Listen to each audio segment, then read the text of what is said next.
kabayan, welcome back muli sa ating channel. It's me, Roel of Malalag. So, if you're new to my YouTube channel, please consider to subscribe, like, and share po tayo. And please don't skip ads po mga kabayan. Laking bagay po yun para sa ating advocacy. At ngayong araw na ito, puntahan natin itong pamilya po ni Mabel. Kumustahin natin si Mabel. At syempre, iaabot natin yung tulong or yung allowance po na binigay po ni Tita Francisca, ang kanyang sponsor po sa kanyang pag-aaral. Kaya ngayon, after po ng ribbon cutting natin, guys, kapustahin, daanan natin to sila. Alam, may mga naka-brown, oh. Ano kayong grupo yun sila? No? Baka magsusumba. Hello! Maupya mahapon dato. Maupya mahapon. Kumusta? Ha? Kumusta naman yung andito? Kumusta ang pamumuhay? Pasok ako, Kuya Vic. Murag medyo sa karon sir kay murag kaning wala mi nakakuan ba, wala mi nakapugas tungod kay ani laging ulan.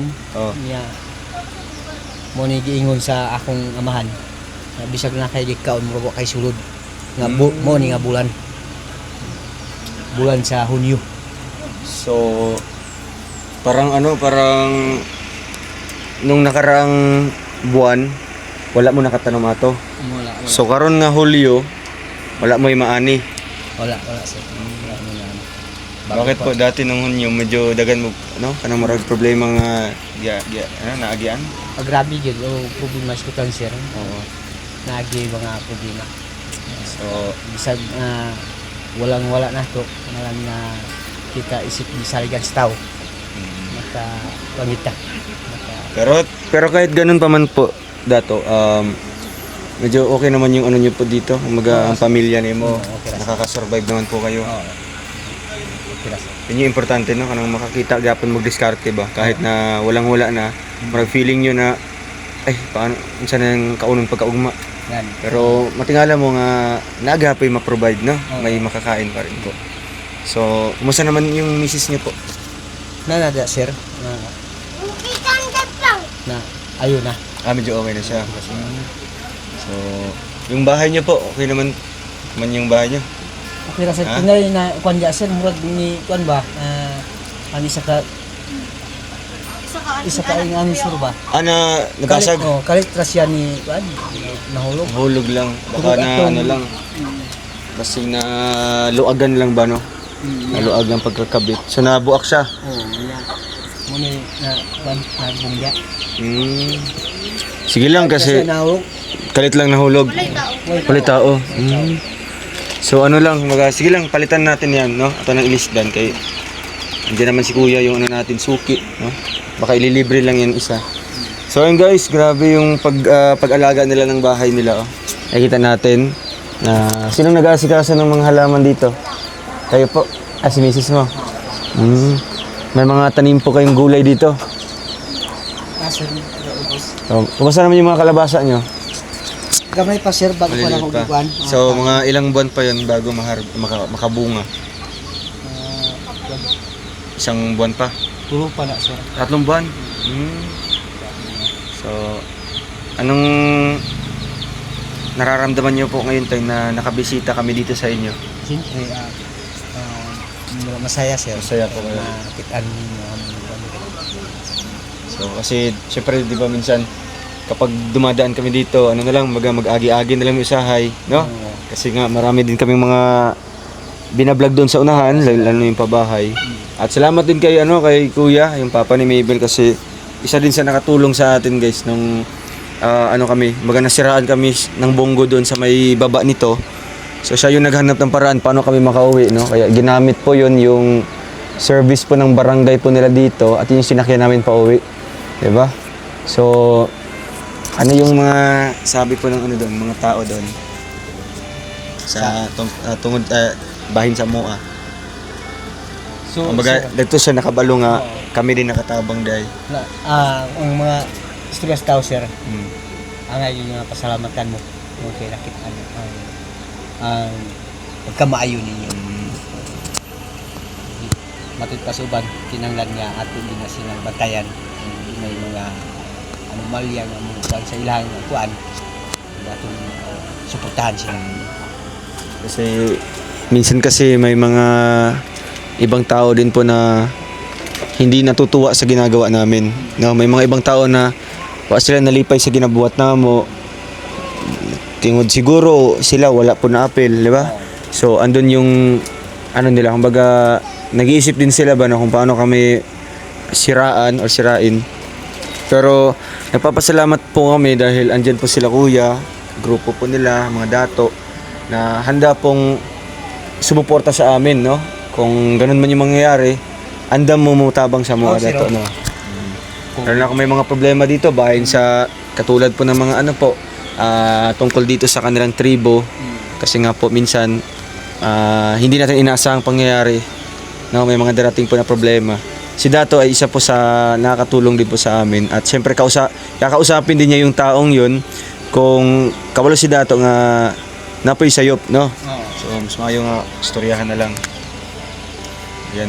So kapag ano naman dito, may mga bisita ba ditong pumupunta sa inyo? Kasi Ano?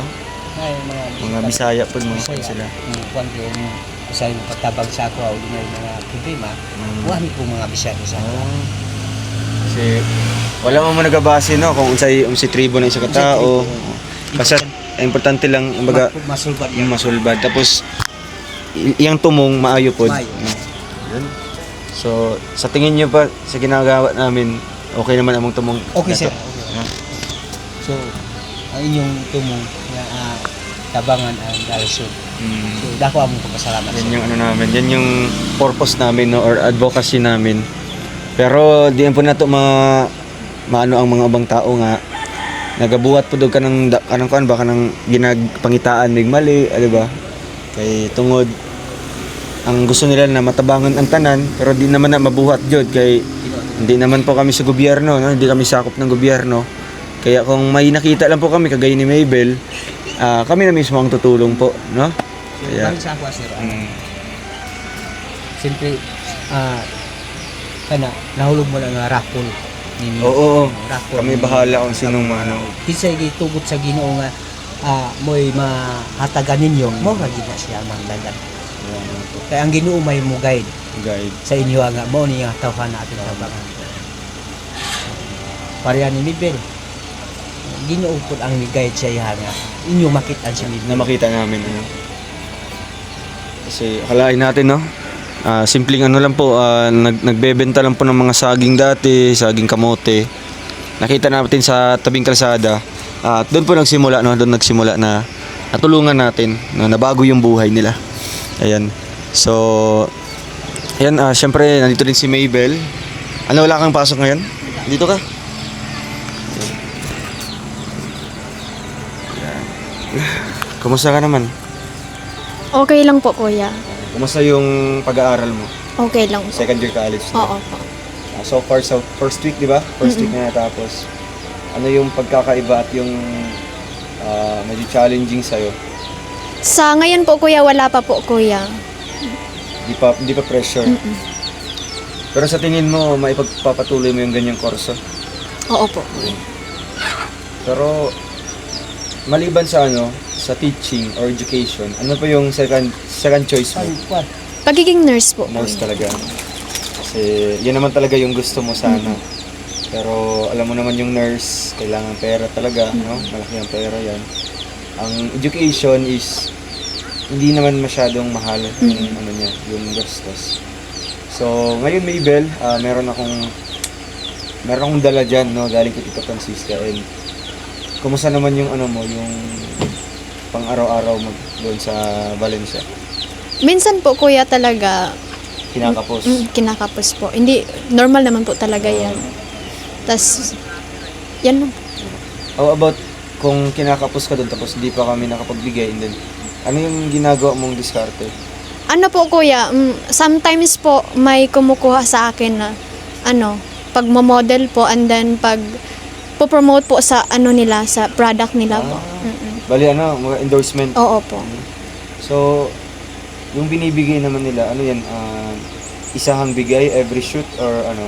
Oo po, Meron kuya. kang matatanggap every month or ano? No, every shoot lang Every po. shoot lang. Pero yung mga nare-receive mo man, talagang ano yun, hinahati mo papunta dito or sinusolo or I mean, binibili mo lang ng sarili mong ano? Hindi po kuya, minsan po. Nagpapadala ka dito? Minsan din po, kung wala po talaga akong magagawa, tumatawag po ako dito sa Pantaron para humingi ng tulong sa pamilya ko. Kahit mga ano lang, kahit mga lagutmon lang ang madadala nila. Pero nakatry ka doon na ano, umaga straight ka talaga ilang araw na puro lagutmon. Nasubukan mo na doon? Wala pa Hindi po. pa naman. Pero hindi naman bago 'yan sa iyo, 'di ba? Na puro saging lang, saging or kamote. Oo. Ang importante doon is gumagana pa rin yung utak, 'di ba? Kasi at syempre, at paano natin pagaganahin kung walang laman yung tiyan natin? Isa din yan sa factors kung bakit minsan nawawala tayo sa concentration, nawawala tayo sa focus. It's because sa gutom, 'di ba? Pero kapag yung mga sinasalihan mong endorsement, hindi naman siya nakaka-apekto sa pag-aaral mo Hindi po or kuya. sa schedule ng Hindi po. pag-aaral mo. Paano mo sila nakikita or ano ba yung paano kanila na-discover? Ano kuya, nakita daw nila sa social media po through you po. Ay, Po. seryoso? Grabe. Tas ano din po, isa din po sa dahilan ay yung pagiging ano ko po, Miss Valencia first runner up. So doon ka nila nakikita, halimbawa sa FB page ko, Oo. kasi usually naman talaga FB yung pinaka madaling ano ba gamitin. So doon ka nila Oo nakikita. po. Grabe, no? So Minsan nga po kuya pag may tricycle po tas papunta po ako ng school.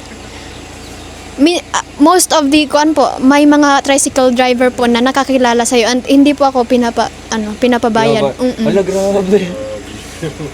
Tinatanong nila kung sino po ikaw ba si Mabel, sabi nila. Oo, then pinapanood daw niya yung vlog mo. Wow.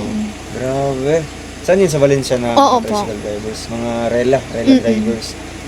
So, grabe no? Mga blessing in disguise ba na natagpuan ka namin, nakilala ka, at syempre, sumikat ka, no?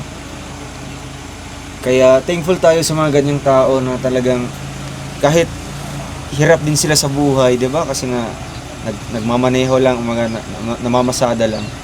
Pero still may kakayahan pa rin sila para tumulong in their own little ways. Kaya saludo kami sa mga ganyang tao and shout out po sa inyo. And ano naman yung nafe-feel mo kapag may mga taong sa iyo? Nakikilala ka ba? Di ba kasi iniisip mo lang parang normal ka lang na Ano po kuya, masaya at nagtataka po bakit po nila ako kilala until po na sinabi nila na nakita nila po sa vlog mo. mga ilang business mga ilang na yun, times na yun na 4 po siguro. oh, grabe. Marami na yan. Gawin ka lang. Pero hindi ka naman baga kinakabahan kasi nga or natatakot kasi hindi ko generalize baka kasi may mga ibang tao, di ba? Ginagamit nila yan na nakilala ka nila tapos gagawa sila ng masama, di ba? Kasi nga ito si Mabel. Parang wala naman sa isip mo yun. Wala or po you kuya. just nag-take extra careful ka lang. Nag-iingat lang. Oo po. Pero so far sa pagstay namin dito sa Bukidnon, wala naman kaming na-encounter na talagang kumbaga masamang mga ginagawa, di ba? Kasi nakikita naman talaga natin sa mga tao dito is mababait, di ba? Mababait. Kaya so, and guys, kumusta naman yung mo ngayon? Yung pag-aaral mo na 1 week na pagpasok mo sa school, may may allowance ka pa? Mayroon pa po kuya. Meron pa. Sa tingin mo magkano na lang? 300 po. So, yung 300 na yan, ilang araw ba yan hanggang ilang araw yan? Ano po kuya? Mga 5 days po. 5 days? Hindi ka kumakain siguro. May bigas na. May bigas ka man. So, yung 300 parang mo na lang, parang allowance mo na lang sa school. Kung may bibilhin ka or mga bayarin, doon mo kinukuha. Oo po. So, kasi si Tita Francisca, nag-iisip din siya sa sa kalagayan mo ngayon kung kung may kinakain ka pa ba daw, tapos parang ka pa ba ng allowance. Sabi ko naman, sige tita, kasi pupunta naman kami dito sa Pantarong, so parang dadaanan na lang namin siya dito sa kanilang bahay. So isa sa tanong ko din sa iyo, Mabel, na talking about your, ano na, kung okay lang sa'yo, yung personal life mo na. Siyempre, naipakilala mo na yung boyfriend mo sa amin. Yun. Ilang taon na yun? 21 po. 21. So, ano yung ano niyo talaga? Ano yung pinaka-goal niyo talaga ng dalawa? Sa ngayon po kuya, wala pa po dahil ano po, Students getting pa. student pa po. Tas ano po, parang getting to know each other pa po dahil hindi pa po kami masyadong magkakilala po. Pero alam mo, Mabel, isa si Tita Francisca na support sa inyo. Oo.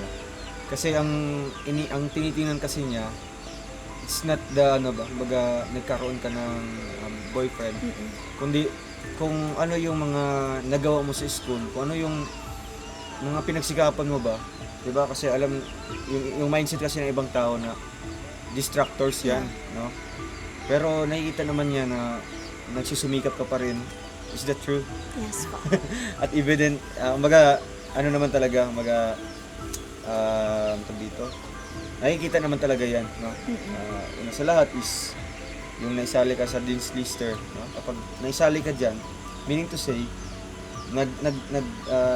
nag-aaral ka ng maayos talaga, no? Kasi hindi mo ma-achieve yung ganyang grades kung kung pinabayaan mo lang yung pag-aaral mo, di ba? Pero for you, para sa iyo, Mabel, ano yung assurance mo na masasabi mo kay Tita Francisca tungkol sa inyong dalawa? Ano yung may i-assure mo kay Tita Francisca? Ano po tita? Magtiwala lang po kayo dahil unang-una po, nasa first choice ko po talaga yung pag-aaral po. Magfo-focus po talaga ako sa pag-aaral. And then, sa amin po ni Brandon, hindi po, okay naman po, kuya. Okay naman. Mm-mm. So, nakakaunawa man siya sa ganitong sitwasyon mo. Oo po. You're in public, di ba? Nakikilala ka ng social media. Pero ano yung mga adjustment niya nung nakilala ka niya? Di ba kasi ang iniisip din kasi minsan na parang parang private ka na tao. So, syempre, madali lang yun. Pero ang mahirap din kasi minsan na private yung partner natin, di ba? Public, no? Nakikilala sa public. Alam na sa'yo, social media, nakikita, napapanood ka. So, anong ginagawa niyang adjustment din? Nakikita mo din sa kanya na ginagawa niya. Ano po kuya, napaka-understanding niya po Understand. kung ano yung sitwasyon ko po dahil alam niya po na naka-public po ako. Yun po kuya. Pero wala naman siyang ibang iniisip tungkol dito, tungkol sa pag-vlog natin. May mga tanong pa ba siya dito sa ginagawa namin sa inyo? Wala na po kuya. Dahil kwento ko po sa kanila kung paano po ako nakilala sa publiko nang dahil sa inyo at nabago rin po yung buhay namin nang dahil sa inyo po. Basta lang don't forget your limitations. Yeah po. Yung limitations, yung boundaries mo. At syempre yung priorities talaga. Yes po. Diba? Pero nakita mo naman, ano yung tingin mo sa kanya? Motivation, inspiration, or parang gusto mo lang mag-try out of your curiosity. Ano yung mo sa kanya? Bakit pumasok ka sa ganyan? Ano po kuya, gusto ko po talaga Gusto mo talaga. mag-try po kuya ko. Ano po yung feeling na magkaka-boyfriend na nasa tamang edad po. At least you enjoy your yung teenage life, Yep. di ba? Teenage days. Pero para sa masasabi mo sa mga viewers, yung pagbo-boyfriend ba or pag-girlfriend sa ganyang edad, makaka-apekto pa siya sa pag-aaral? Nakadepende po yan sa tao kuya. Tao din. Kung kung mahina po yung pag-iisip ng isang tao, maapektuhan po talaga siya. Kung wala siyang pangarap sa buhay at padalos-dalos po siya, maapektuhan po talaga ang pag-aaral. Sisira yung pangarap Yes mo. po. So, kaya nakikita namin sa'yo parang motivation mo, inspiration mo kasi maliban sa family, di ba? Parang ano ka ba? Baga, yes, given na yun sa pamilya mo. Pero may mga ibang tao din kasi na they are the reason kung bakit nagsusumikap ka pa. Yeah. Di ba? Kaya ka you're trying your best para maging proud sila. So, kaya pumasok ka sa ganyan. Pero, halos lahat naman talaga nakatry, di ba? Kasi siguro kung may negative na epekto sa'yo, siguro hindi ka na nag-aaral or wala ka na sa school. O di kaya fail yung grades mo. Yan lang kasi yung maging resulta or outcome mo. Pero feeling ko may itatanong si Kuya Vic. Kasama namin si Kuya Vic, guys. Ayan, may itatanong tayo kay Mabel, guys. No? Kayo, Mabel, yung BFF mo, hindi ba siya... BFF. Hindi ba siya nakaramdam ng silos? Oo. Grabe, silos-silos na. Hindi naman po, Kuya Vic, dahil in-explain ko po sa kanya kung ano po, kung bakit po ginagawa ito, dahil gusto lang po na tulungan kami po at makaahon sa kahirapan at makapagtapos ng pag-aaral po. At naintindihan niya po kung ano yung ginagawa po namin at wala naman po talagang dapat silosan po. Ayun. Kaya sabi mo kanina, di ba? Kung malawak yung pag-uunawa ng partner mo, or ikaw mismo malawak, Oo. hindi kayo magkakaproblema, Oo hindi po. masisira yung relasyon nyo kapag malawak talaga. So, kaya, ang payo ko din sa inyong dalawa na, yan na ba, kumbaga, i-widen natin yung pag-iisip natin. Huwag kayo magpo-focus lang sa mga maliliit na bagay, kasi kapag maliliit yun na bagay, at ginagawa niyong issue, diyan kayo magkakaproblema. Diba? At yun nga yung mga kino-comment din ng ibang tao, diba? They are pushing us na ganun nga daw. Pero sa akin naman, sa ano ko naman, sa response ko naman is wala. I have no response to them, no? Kasi una sa lahat, they're just only fabricating mga issue para ikakasira ko, para siraan ako or ikaw.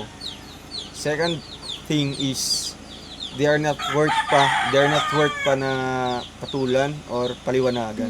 Kasi una sa second na nga, no? Kasi wala namang wala namang katotohanan yung sinasabi nila.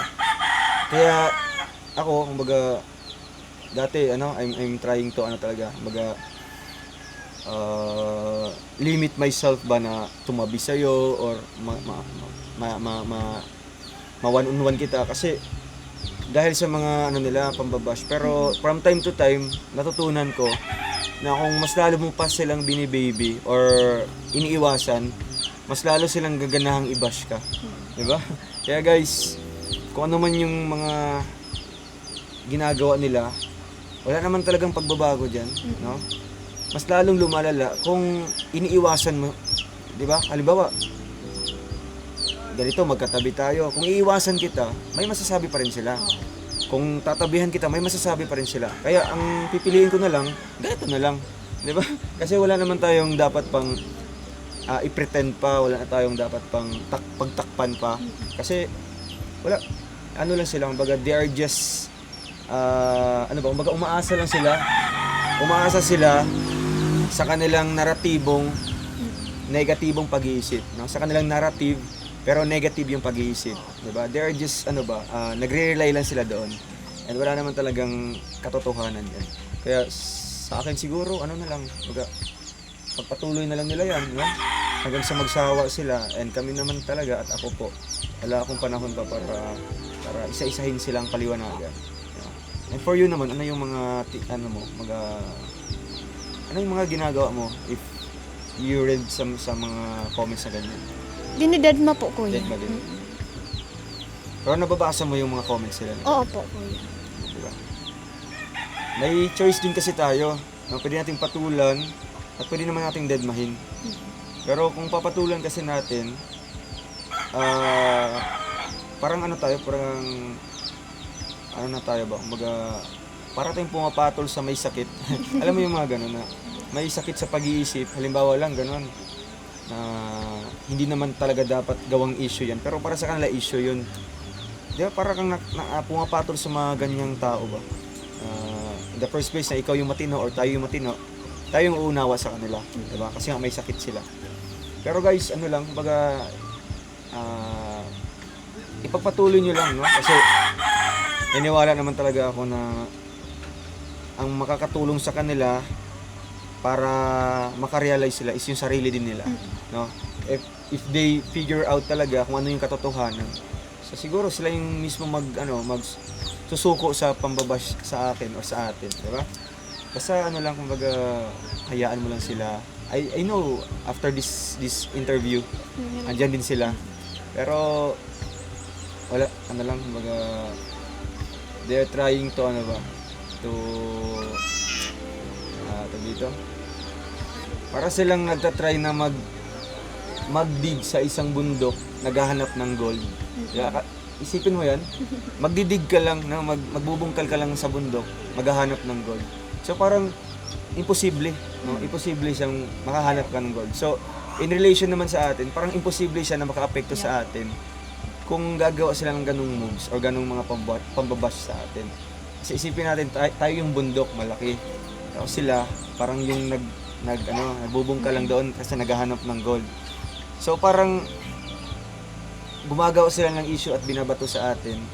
So akala nila makahanap sila ng gold sa atin. Di ba? Ganun ba? Ganun baga logical reasoning na kasi sila wala nang mga ganyang pag-iisip ay. No? Nasa kanila na lang kung ano yung mga pumapasok sa mga pag-iisip nila ng mga negatibo, yan yung gagawin nilang ibabato sa atin. Diba? Pero may ano ka ba sa kanila? May ipapayo ka ba sa kanila?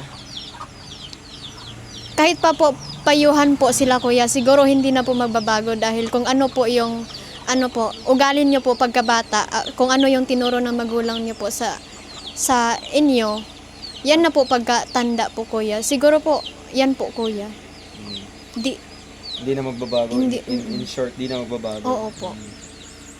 Kasi kapag kumbaga dito, parang hilig mo na ba? Oo. Hilig mo na manginis, hilig mo na manginggit ng ibang tao, mainggit. Parang mahirap sa iyo na baguhin pa yung ugali mo kasi ganyan yung identity mo. So once isang maybe lang yung makapagbabago sa buhay mo, or I mean isang maybe lang yung magpapayo sa sarili sa isang taong ganyan. Parang parang hindi sila makakatanggap ng ganun. Kasi nga, isang maybe lang yung nakapagsalita sa kanila ng ganyan. Pero parang hindi nila tanggap yun. Kaya hindi sila magbabago kasi nga ayaw nila ipakita na weak sila. Ayaw nila ipakita na mahina sila. Kaya they're trying to pretend na strong sila dahil sa kanilang mga naratibong pag-iisip. Mga nila ba, mga ideology nila na kaisipan na wala namang katotohanan, di ba? Pero ano na lang sa kanila? God bless. Oo. Sobrang daming sinasabi, God bless, di ba? Kasi guys, they're trying to put us down, di ba? Grupo lang na yung grupo. Pero wala pa namang nagsasucceed. Wala pang nagtatagumpay, di ba? So, create new narrative na lang. Create new fabricated issue. Para naman kapanipaniwala tayo guys, no?